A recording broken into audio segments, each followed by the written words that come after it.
Hello everyone, my name is Michael and thank you for checking out my channel.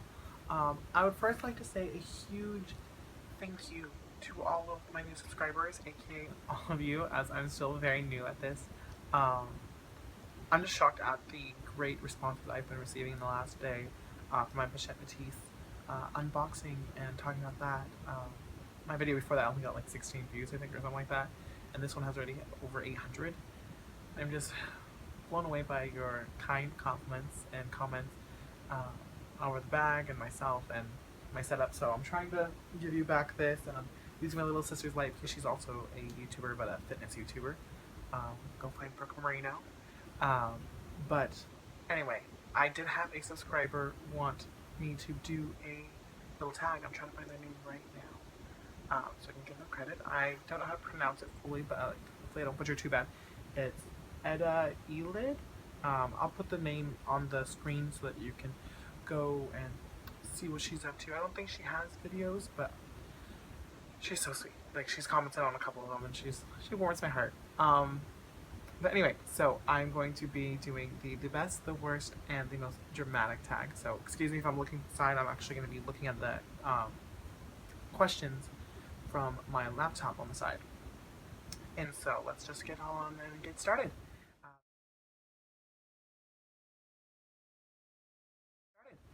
The first one would be, how many luxury bags do you own? And so I actually had to go back and look and count.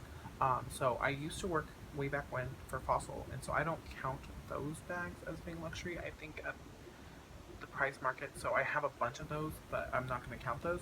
I'll start from the lowest, being Coach, and going up. I have 10 bags. Some of them are like little clutch type things for night things, but they're bags nonetheless. And so I would say 10 bags. Oh, I'm sorry, I'm just really getting some still seeing comments come in. Let's see. Question number 2, how do you organize and store your handbags? So I organize them through my closet. So you can see through here, like, they're all placed in a certain way, unless they're in use. So right now I'm using my Pochette Matisse, and so right now I usually just keep it on the side of my bed, but I have it over here so you can see it. And one of my bags is just a backpack from Coach, and so I don't.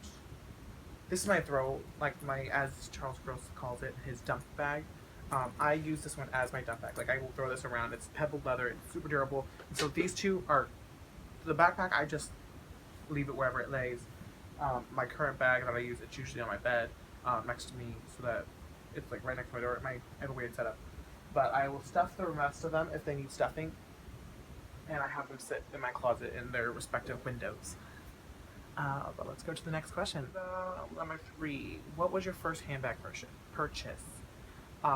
So for the luxury ones that are not like Coach and above, I actually didn't buy Coach right away. Coach was a recent purchase, but my first one was a little while back, and it was my basic, everybody has one but loves it, my Speedy bandolier, size 35 in Demia Abine.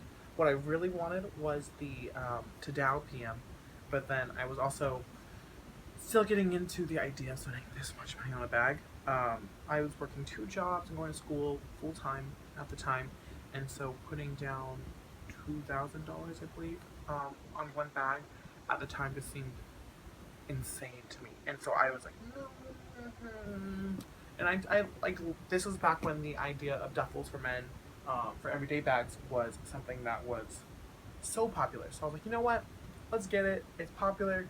It's a classic bag, and this is the original print and the original style from Louis Vuitton. So it's a staple. And I actually did get my initials heat stamped on it, if you could see that.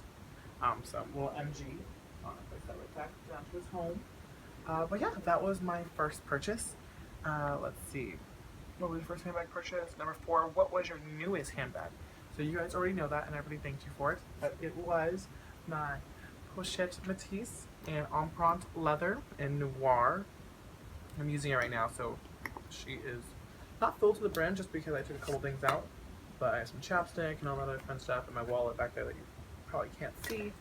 But yeah, that's what I have in that one. Oh, and I'm getting stuck to my chair. What was your newest handbag? That was that one. Number 5, what was your most expensive handbag? That would also be the Pochette Matisse. I've never, I mean, like, the closest one to that one would be the I'll just bring it closer. I showed it to you in one of my other bad videos. I think it's a Cartier unboxing.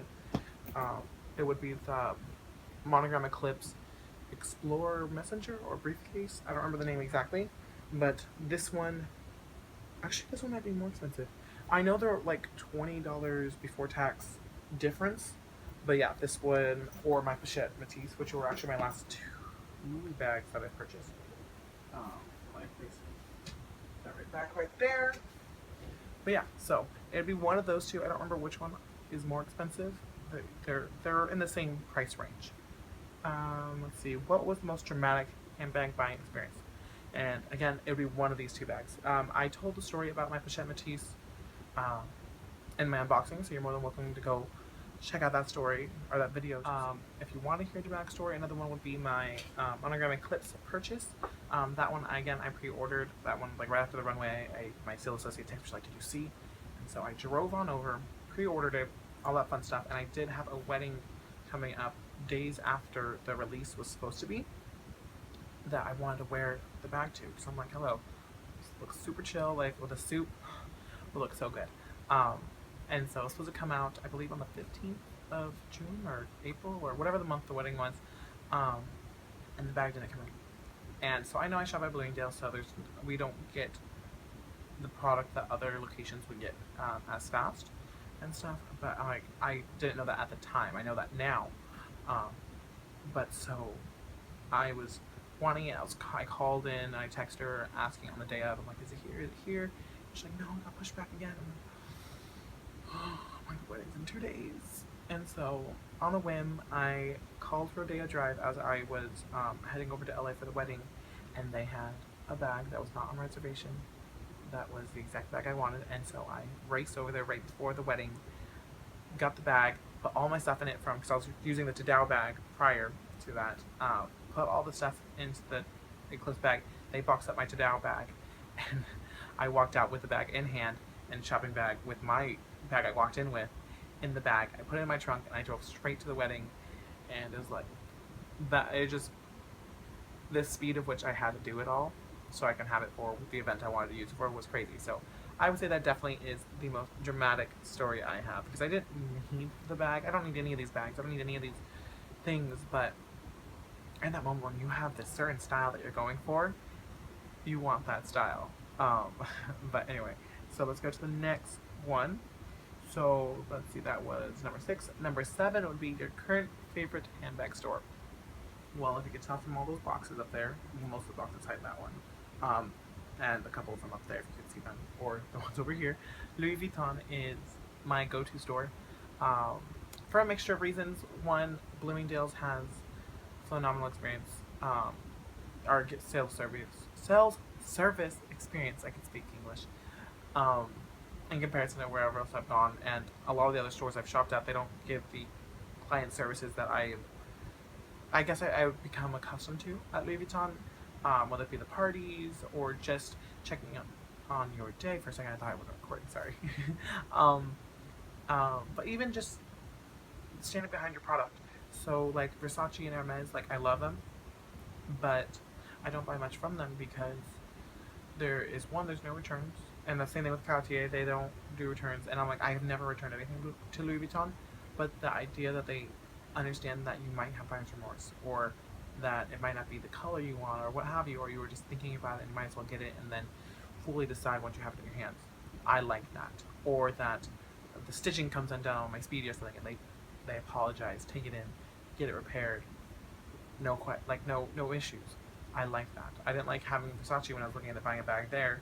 They're like, well, if we have the part in our warehouse, then we do, and we'll charge you from there. And then if we don't, well, tough noodles. And I'm like, well, I'm not going to spend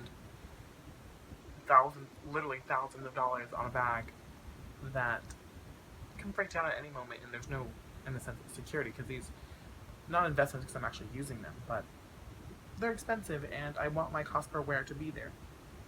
So, yeah, Louis Vuitton. And the Bloomingdale's location at South Coast Plaza, Liz or Lene. But if you do want to go to the standalone store for the women's, it would be Tasha. I don't know anybody at the men's store because I tend to do androgynous type of styles of bags, and plus when I need men's bags, I go to Bloomingdale's. Let's see. Current favorite handbag. I would probably say that's my Pochette Matisse, but that's very, very, I guess, biased, but which that's why it's current favorite because I just got it, and so I'm very, it's very new to me, and I like the comments I'm getting and the compliments and stuff. It's kind of funny to see certain people, um, whispering just because it's a very subtle bag, and so the people who actually know what it is will tell their friends and stuff, and other people don't even notice it, which is more than okay with me. I want subtlety is key for me, at least. Um, let's see. Current favorite handbag. I just did that one. Least favorite handbag. Mm, I'm not gonna say least favorite just because I do love them all and I bought them all for a certain reason or a story. I would say my most unused handbag would be my. They don't even sell it anymore. The Greenwich Messenger, I believe. And so it comes like this, and it's just super simple. It has a strap up, but that's all inside. It does have that microfiber or suede. Like I don't even. I still have the blue tape. I still have the blue tape on this bag. But I bought this at one of the parties, and I do love it, and it goes well with my scarf and a couple pair of those shoes, and it's blue, and so super pretty. I should stuff this. Oh, love this bag. Don't like that it doesn't have straps, but I know it would just screw up the style. But for me, when I am putting it in my car and on the car seat next to me, I like to grab the bag and exit my vehicle. But with that one, I have to like pinch it or just pull the strap and it just like dangles there. I don't like the way that feels to me. But I do love that bag, and it does have a lot of sentimental value and reasons for keeping, as well as when I do use it, it's more of like a literally a throw across the shoulder kind of bag because that's the only way you can wear it. But let's see. We say next handbag purchase. I don't know. I talked about it in my Burberry unboxing story time that I plan on going to Paris next year in October and November because it's cheaper and saving money and what have you, and that's where I'm going to save up towards.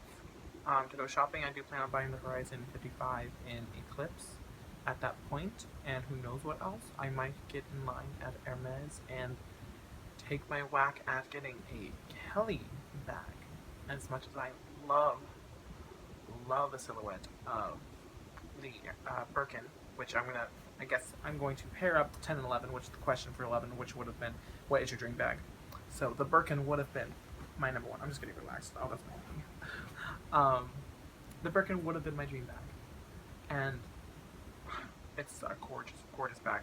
But as a lot of people have noted and stuff, you can really tell that it isn't made for everybody because it doesn't have that crossbody strap, and that's something I need.